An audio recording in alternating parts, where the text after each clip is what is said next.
Good morning, Rabbi Isai. Rabbi Isai. Here we go. Shmak. We're holding the Kuf Yudam, the Bays, and we were discussing the liver. So the liver is interesting. It's all blood, and you're allowed to eat the liver. It's all blood. There's a special exception in the Torah that you're allowed to eat that kind of blood. And Abaye wanted to know, what about the blood that comes out of the liver while you cook it, and it goes into another piece of meat? Do we say, oh, it's mutter blood? Look, you're eating it as is. We're eating blood, liver. So maybe if it goes into something else, it's also okay. So he says, the fact that the liver itself is mutter, that I know. So the Gemara says, like 5 lines, we'll just go back 2 lines. The liver itself, you had no problem. This now, because it's a Mefurish Mishnah in Eseres, the liver itself is not asur. So I'm asking you, Abaye, why were you so bothered by the other halacha? L'meisa chaverto, whether the liver has the ability, the blood that comes out of the liver, does it have the ability to ruin other meat in the pot? That shouldn't be a question to you either. Why are you sending people to Eretz Yisrael to ask the question? Why? This not, it says Mefurish in the Mishnah. It says in the Truma, Hakaved oiseres, it makes other meat asur. Here, that's the answer to your question. Hakaved oiseres, it makes other meat asur. You're asking me, could you cook a liver with your chunk meat? No, it makes it asur. Veinu neseres, and it itself is not asur. Why? The liver is busy expelling the blood. It doesn't have the chance to absorb blood. It's when you're cooking it, all it does, it's a one-way street. We're going to see something interesting later on in the sugya, is that, at least according to some, that the Gemara seems it's not according to some, that when you overcook it, that it's done expelling the blood, then it relaxes and it's able to start accepting others. It can re-accept the blood. Okay. Says Gemara, we're holding the last line, Daf Kuf Yud Amud Beis, Omelei. So, Ramayach Biderman once said, he says, when you're a darshan, and this applies very much to Daf Yomi Magachir, when you hear a good vard, a good story, the first thing that comes to your mind is, where can I put this in? Like, where is this going to fit? And suddenly you just put it in, it's Boydem and Klutz, and Mendy says, what's the shaykh is? But the first thing that comes to mind, you hear good, like, where am I going to put this in? And he says the problem is that as a darshan, as a magachir, you're not thinking how to absorb it. You're thinking how to be piloted. You're thinking how to give it over, but you yourself are not taking any musar. And then he says, and when I heard this vart, I thought about this also. Where am I going to put it in? What sugi am I going to put it in? And here, it fits in right over here. It's pilot. Ve'ena boilas. It gives over, it doesn't absorb. Zok the Gemara. Amar lei.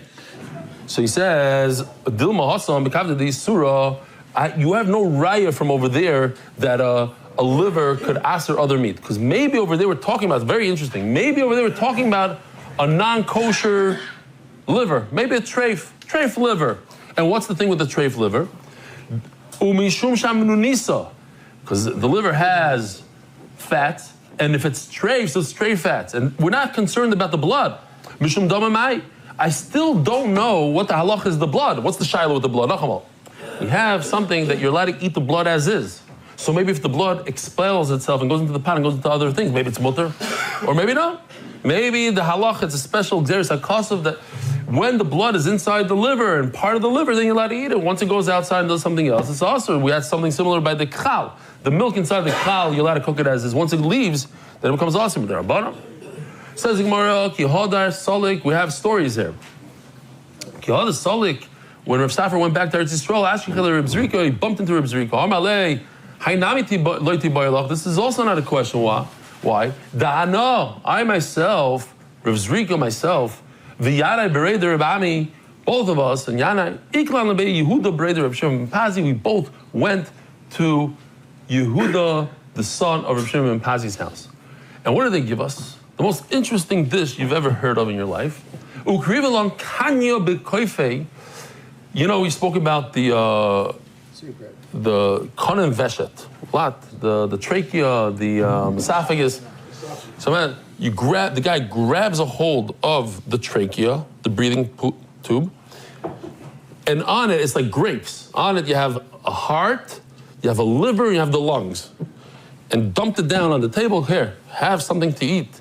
You know, the Gemara says it's kasha l'shikha. If you eat liver, kasha, it's bad for your memory, heart, and brain. It's like 2 out of 3. It's a great combination. It's yummy. But what is it called? It's, Murabi Yerushalmi, exactly. V'achalna, we ate it. Mascular of Ashi, v'temer Reb Shmuel Mizrukinya, v'dilma pi kana chutz l'gdei rahava. Maybe, I'm going to show you the video in a second. Maybe the pipe that this kana is dangling outside of the pot, and the blood from, and you're going to see it all in the video, the blood that's inside all of this comes out. So there are many who struggle to understand Rashi. Like, what's the connect? How does blood, this is a breathing tube. Oxygen goes in and out.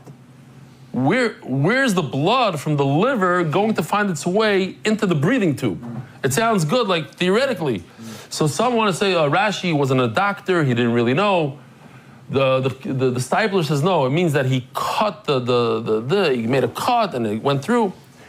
But in the Sichas Chullin, Rav Amitai ben David, who did the shechita for us, he says, I took the kana with the 3 limbs, I put it in a pot, I boiled it, I put the thing, and blood started coming out. It drained the blood out. He said, I did it. And it works. I don't know how. Don't ask me how. Maybe from the pressure of the hot water, instead of the blood going into the pot, it can't. It looks for the easiest way through the veins. I don't know what. That's what he says. Or, Inami, michlat have a cholad le'mikara. Maybe you seared this whole thing. You sear it. How do you sear it? What does searing mean? You know, like you make a steak. You put the raw meat on the grill for like 30 seconds, a minute. It sears it. It goes psst, and it locks all the juices in. Then you flip it over. You lock everything in. By putting in the kana into the boiling water or into vinegar, it locks it in. It doesn't allow for the blood to come out and hurt other meat. Now we're saying, you'll see it in the video, you understand? I just want to get to the end over here so everything's clear so this video doesn't mix people up. Just understand? Michlat havachal is another thing. Nothing to do with the kana outside of the pot. You sear it, you go, psst. You put it into the boiling water, it locks everything in. It doesn't allow for the blood to escape from the liver because you seared it. You put it on, let's say you put it on the grill for a second, you sear it, you lock it in, you close it up. How? Putting it in vinegar. Either through vinegar or through hot water. The Gemara says, he took a liver and he seared it in chalo, which is vinegar. And Rav Nachman did it with hot water, which is interesting to remember this, that Rav Nachman is the one who seared it, because later on he's like, you don't have to do anything, you just cook it, like to make it better, to just. So let's see what we have here today. Check this out. This is how it works. Rabbi side.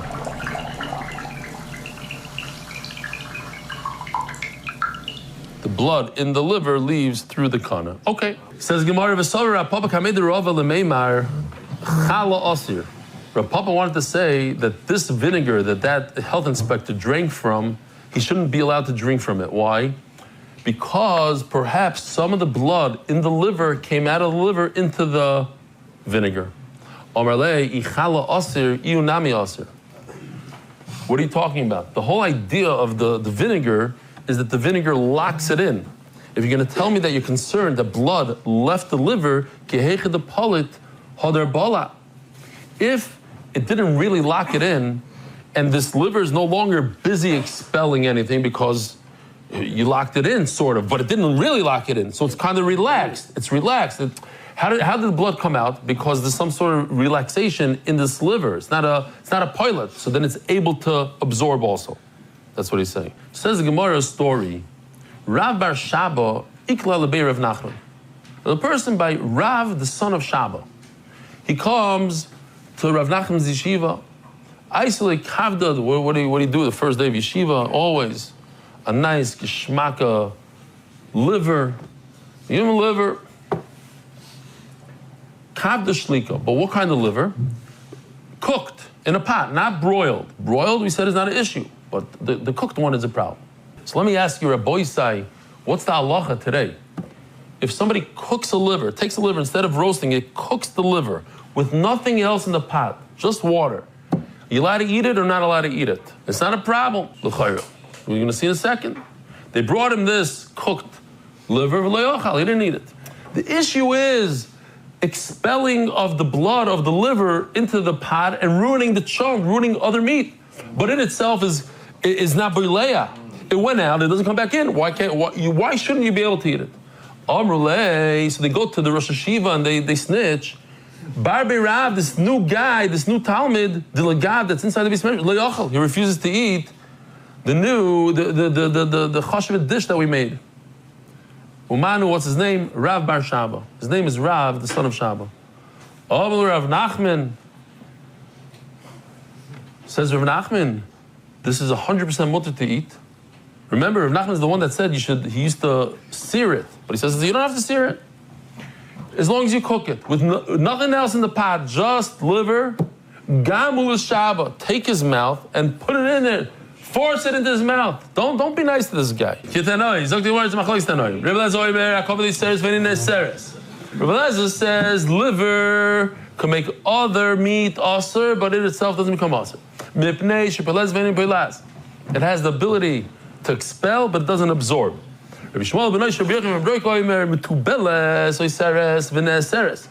Only when you spice it up, so the spices soften it up physically.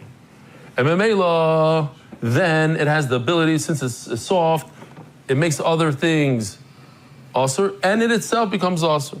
Shluka, but if it's cooked, so Rashi says it's cooked for a long time, longer than usual, oiseres v'neseres, then it itself becomes asur, then it has the ability also, similar to putting spices, it has the ability to absorb.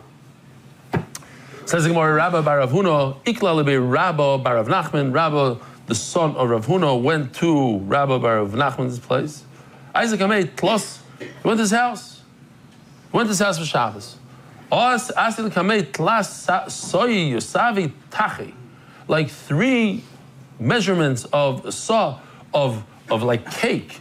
Cake with oil and a geschmack cake. The top is oil with the honey. Really good stuff. Like in Yossi's bakery, like geschmack stuff. Omar lahu, mi havi yaditu dasino. You knew I was coming for Shabbos. You're not allowed to tell him, oh yeah, I knew you're coming, that's why I made all this beautiful cake. What did they say? They said, mamish in a nice way. Omar lei, ma'adifas lo mino. Are you better than Shabbos itself? T'chsiv, v'karasa l'Shabbos oinig. There's a mitzvah to be misaneg in Shabbos, to make beautiful things, expensive things, spend a lot of money. We know that your whatever Mezanis HaKadosh Baruch Hu gives you, Rosh Hashanah does not include Hitzah, Shabbos, and Yom Tov. Zog the Gemara. Adahachi ashkach aukavda dahava basim poina. So he found in the liver, he found a great artery, the simpoina, the bli adama. There was blood in the simpoina. Omar lahu. And he says to them, Ravuna, what's wrong with you? You cooked the liver with the simpoina. There's blood in it. Well, what should we do?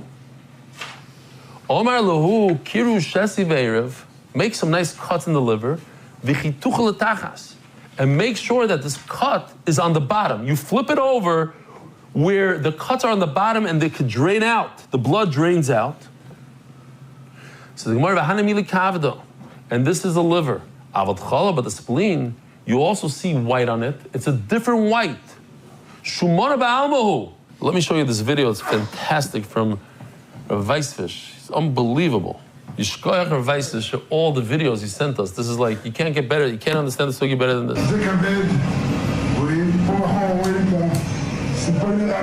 You see that white? That's what's confusing. The white looks like fat, but it's a vein. And there's blood in it. You see the blood in that vein. And you flip it over where the cuts are on the bottom. But the spleen also has that white, but that's nothing. The white is not a vein. The white is fat. And it looks similar, but that's why the Gemara says, what about Chullin? Why did the Gemara ask, I don't know, what about the lungs? Because the Chullin has something similar color. You could get confused and think that it's some sort of vein that contains blood. No, that's only fat that you're allowed to eat. Says the Gemara, the tachle, they cooked up a spleen for him, so when he would get his bloodletting in those days is a big thing, like to feel better after you donate some blood. So on that day, they would give him a spleen. Spleen was good for that. Itmar, kavda ilovei bisra shari. Here, we got a geshmaka picture. We're talking about, can the liver be above meat? What's the problem? It's going to start dripping blood. And the answer is it's not a problem, because the blood just keep on falling off. It doesn't get absorbed into the meat. Okay, so that's one. Kavdi levei bisra, when the liver is above the meat, shari. Why? Dama mishrik sharik, the blood is going to just slip right off. Chali levei bisra, but if you have the udder with milk on top of meat, also it's no good. My taima chalav seruchi misrach, milk is more sticky. The nature of it will stick to the meat. Rav Dimi says no, it's the exact opposite. The milk above the meat is okay. My taima, what's the worst comes to worst? Let's say milk comes out. It's only Yisud Rabbanan to drink the milk after the animal, when you extract it after the animal dies. But to put liver above meat, that would be also dam deiraisa. The blood, we have to be more concerned. So they ask him, Marvshach, what's going on here? But he's saying you got to be more concerned about blood than milk. Right. So how does the Metzias work with it? They're both like, yeah, exactly. Let's say it's almost equal. I got to be more concerned with the blood, and don't be so concerned with the milk. Darsh Mereimar. And at the end of the day, we have la'alacha l'maisa hilchasa ben kav the ben chala, whether it's the liver or the udder. Tusei bisra shari, you can put it right underneath the meat. Ilovei bisra di'evedin l'chatchila loy, but above, no way. Now, what's this tusei bisra shari? What's the big deal? Rashi here says something super interesting. He says, but in our days, that we put the skewer vertically, horizontally. Our skewers, they don't go up and down. They lay. And what's the nature? When you take it off, what are you going to do? You're not going to put it exactly 9 degrees. You're going to lift one end. I don't know which end you're going to lift, but one end is going to be above the other, and then you have an issue that it's going to drip in. It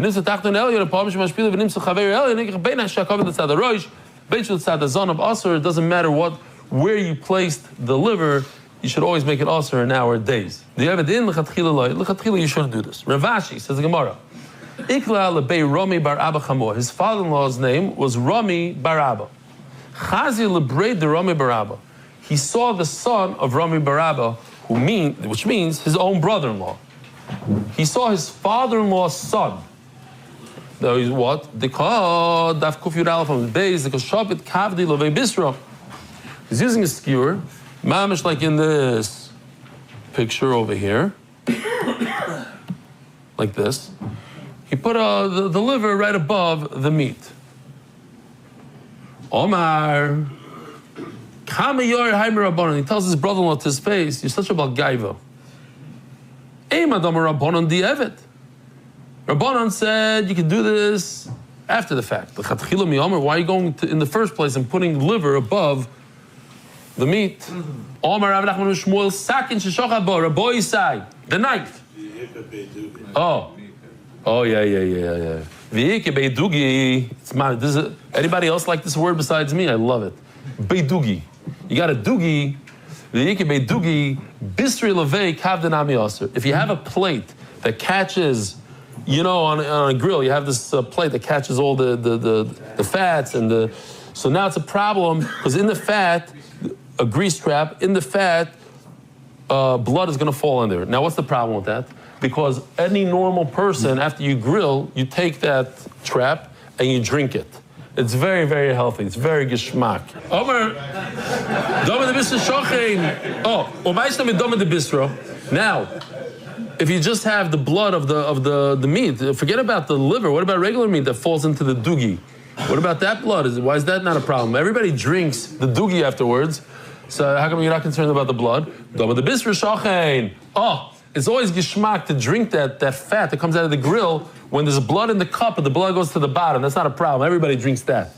Doma de kavda, coffee, the blood of the liver for some reason flows to the top. That's a shtickle problem. Omer Rachman Shmuel. Sakin sheshochabo, you have a knife that you shecht with. Now, we know that the neck of the animal is like boiling. And therefore, it absorbs blood into the knife. You could even wipe down the knife, blood will go into the knife. Therefore, also, you're not allowed to cut boiling items afterwards because the blood that's in the knife, it got absorbed by heat, it will expel itself with heat, so there's blood in the knife, the blood will come out into your hot items. If you want to cut challah, something cold, okay, but something hot will come out into the food. So now, what if you cut something cold? Some say you have to take that cold food and wash it down, so it wouldn't work so well with the challah. And some say you don't even have to wash it. You have a bowl that all you did is you soaked the meat in salt. Salt, as we're going to see in a second, and we learned it in this Masech, the salt is like boiling. So what happens? You have blood that comes out of the animal, and because you have boiling, the bowl that you're doing this in is boiling. Why is it boiling? Because a lot of salt, then the blood goes into the bowl. So it's the same thing like a knife that has blood in it. You have a bowl that has blood in it. You're not allowed to put hot food in it because the hot food is going to make the blood come out of the kli and go into that food. I'll just remind the olam that that sugya, salt is like, if you put salt on something, it's like boiling. And if you put meat into water and you're pickling it, it's v'kavish harehu kimavushal. Maliach is like Riteach, Chavish is like Mavush. Kiyasa, Rabban Amar Rabbi Yochanan, says Rabbi Yochanan, they say in the name of Rabbi Yochanan, Maliach, Enik Riteach, I argue with this. Salting something is not like boiling, the Chavish, Enik Mavushal, and pickling or having it sit in water is not like cooking. Amar Rabbi Yehuda Rav unless it's not true that Rabbi Yochanan said this. Da'i Pinko, there was a bowl made out of earthenware. The Havabe Rabbi Ami, the Malach Bibis, Rabbi Ami used it to salt the meat, the Tavre, and he broke it. And what's the kasha? Michti Rabbi Ami, Talmud Rabbi Yochanan Hava. Rabbi Ami was a Talmud of Rabbi Yochanan. He would do everything what his Rebbe said. My Talmud Tavre, why would he break it? It has to be, it must be that salting is like boiling, and therefore this kli absorbed blood, and there's nothing you can do with it now. Because if you're going to use it for something else, the blood will go out and ruin anything you put in there. Let's break it. Yasser Rav Kahana Achua, the Rabbi Yehuda Kamid Rav Huna. Rav Kahana sat in front of Rav Huna. And he said, if you have a bowl that you salted meat in it, you're not allowed to eat hot food in it. You have a radish, a turnip, a radish that's a radish has a sharpness to it. You cut it with a knife. You cut it, what kind of knife? A meat knife, a fleshik knife.